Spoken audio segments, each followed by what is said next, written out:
انا كل ما تلف لي واش نطيب ندير هاد لاغوسات، وعلى بالي راهي تلفت لكم شويه مع هاد السخانه. واش ديروا؟ روحوا نديروا هاد لي ساندويتش تاع الكسره المحشيه بواحد لافارس تاع الطون فرمجين خفاف، بعتوهم لداركم قول لهم يديروه لكم العشاء، ساهلين ماهلين وبنتهم كي العاده. الهبات الدنيا الحاجه الاولى اللي نديروها، السلام عليكم، نحكموا الغيسيبيون كي العاده. نجي ندير فيه كاس تاع دقيق يكون رطب، نزيد معاه كاس ونص، بنفس الكاس ندير كاس ونص تاع الفارينه، مغرف كبيره تاع حليب بودره، ملعقه صغيره تاع خميره الخبز، ملعقه صغيره تاع السكر، ملعقه صغيره تاع الملح، وملعقه صغيره تاع خميره الحلوى، شويه تاع السانوس، شويه تاع المعدنوس المجفف اختياري، ونزيد معاهم ثلث الكاس تاع زيت زيتون ولا زيت العادي، المقادير مكتوبين بالتفصيل تحت الفيديو. بعد ما نبسسهم مليح بهذيك الزيت نجي نطمهم بالماء دافي حتى نحصلوا على العجينه تكون طريه، نحطها في ساشي نخليها تريح ما بين نروحوا نخدموا لافارس الاولى. هنا حكمت زوج حبات تاع فلفل اللي كنت شويتهم، نقيتهم وقطعتهم حطيتهم في مقله مع شويه تاع الثوم وشويه تاع الزيت يتقلاو شويه، وجيت حطيتهم هنا في ريسيبيون.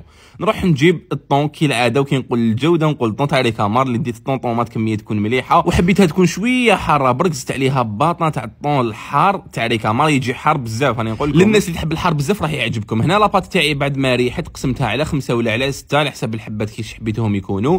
نجي نفتحها على بابي كويسون كل حبه، ندير فيها شويه تاع فرomاج بلون، ونديروا لافارس تاع الطون طوماط اللي كنا خدمناها، واللي يحب الساهل الماهل تاع لافارس يدير ديريكتومون الطون تاع الزيت كيما انا نحبها بالطون تاع الزيت. شويه تاع فرomاج غابي نغلقوها ونطيبوها في طاوه تكون سخونه، حمروها من كامل لي كوتي وبصحتكم.